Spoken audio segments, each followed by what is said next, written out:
கள்ளக்குறிச்சி மாவட்டம் உளுந்தூர்பேட்டை வட்டம் புல்லூர் கிராமத்தில் அமைந்திருக்கும் சமரசுத்த சத்திய சன்மார்க்க அறக்கட்டளை என்னும் மகா சித்தர்பீடத்தில் இன்றைய உபயமாக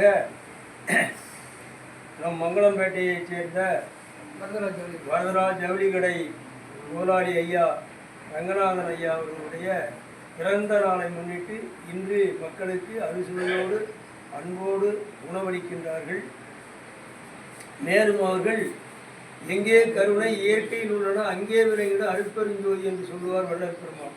இந்த தர்மம் செய்வது எவ்விதமான ஒரு பெருமையோ புகழோ எதிர்பார்க்காமல் உண்மையான ஒரு கருணையோடும் இரக்கத்தோடும் அன்போடும் தயவோடும் செய்யக்கூடிய தர்மமாகப்பட்டது அழியாத வேரேட்டில் இடம்பெறுமாம்.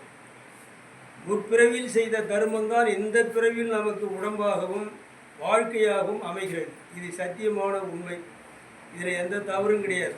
வள்ளல் பெருமானிலிருந்து திருவள்ளுவரிலிருந்து ஔவையாரிலிருந்து சகல விதமான யோகிகள் சித்தர்கள் முனிவர்கள் அனைவரும் அறிந்தது. நமக்கும் தியானத்தில் இறைவன் உணர்த்தியது. தினையளவு கூட நாம் செய்யக்கூடிய பாவமும் புண்ணியமும் வீண் போவதில்லை, பதிவாகிறது. பதிவாகி அது நம்ம மறுபிறவி கருவில் உருவாகும் போதே அந்த கருவ புண்ணியத்தின்படி கருவிகரணாதி உருவாகி இந்த பூமியில் பிறந்து நிர்ணயிக்கப்பட்டபடி தான் நம்ம இங்கே வாழ்ந்துருக்கிறோம். இதுதான் சத்தியமான உண்மை. அப்படி அவர்கள் முன்பிறப்பில் செய்த புண்ணியமாகப்பட்டது இந்த பிறப்பில் சீரோடும் சிறப்போடும் வாழ்கின்றார்கள். அதை உணர்ந்து இப்போதும் ஐயா அவர்கள் நிறைய அன்போடு தர்மம் செய்கின்றார்கள். இதை அவரை வைத்துக்கொண்டு நாம் புகழ்ந்து பேசக்கூடாது. ஆனால் உள்ள கருத்து பொருள் படைத்தவர் எல்லோரும் ஐயா போல உண்மையான தர்ம சிந்தனையோடு செய்வது கிடையாது. ஏதோ செய்கிறோன்னு செய்வாங்க, அப்படி கிடையாது. அவங்க எல்லா வகையிலையும் இரக்கத்தோடு ஒரு வேலை செய்கிறவங்களுக்கு கூட அந்த கூலி எதிர்பார்க்கறத விட அதிகமாக கொடுத்துட்றாரு. நான் வந்ததுலேருந்து பார்க்குறேன். இப்படி கோடியில் ஒருவரை கூட பார்க்க முடியாது. நான் புகழ்ந்து பேசுன்றதுக்காக பேசலை. மேலும் இந்த பிறவியோடு இல்லை, இன்னும் எத்தனை பிறவி எடுத்தாலும் அவர்களுக்கு இறைவன் துணை இருப்பார். இப்படி நோயற்ற வாழும் குறைவற்ற சொல்லும் நீண்ட ஆயுளும் நிறந்த சொல்லும் உங்களுக்கு துணை இருப்பார்.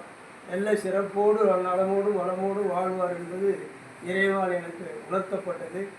அப்படி நம்ம ஆசிரமம் அமைச்சதில் இருந்து லைட்டை பார்த்தா அவர், சேரு நாற்காலியை பார்த்தா அவர், பாத்திரங்களை எடுத்தால் அவர், ஃபேனை பார்த்தா அவர், இப்படி தான் ஒரு ஞாபகம். காரணம் என்னன்னா என்னை கேட்காதவே அவராகவே அனைத்தும் செய்யக்கூடியவர்.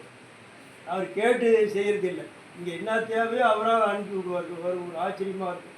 அப்படிப்பட்ட அன்பு உள்ளம் கொண்ட தர்மசிந்தனுடைய ஐயா அவர்களுடைய இன்றைய பிறந்த நாள் மக்களுக்கு அன்போடு உணவளிக்கிறார்.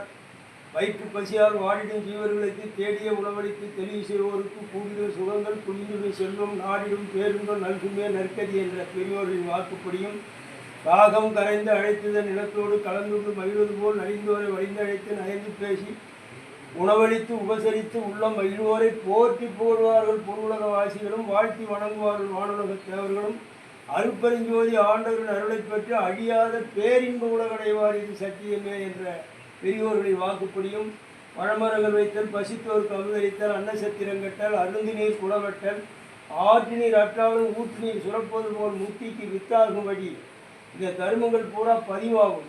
நமக்கு அடுத்த பிறையில் வரும்.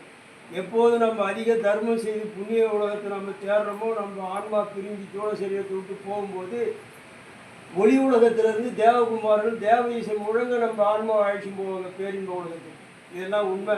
இதெல்லாம் நாங்கள் தியானத்தில் பார்க்குறோம். இதெல்லாம் சொல்லிக்கூடாது. இது எதுவுமே பொய் கிடையாது.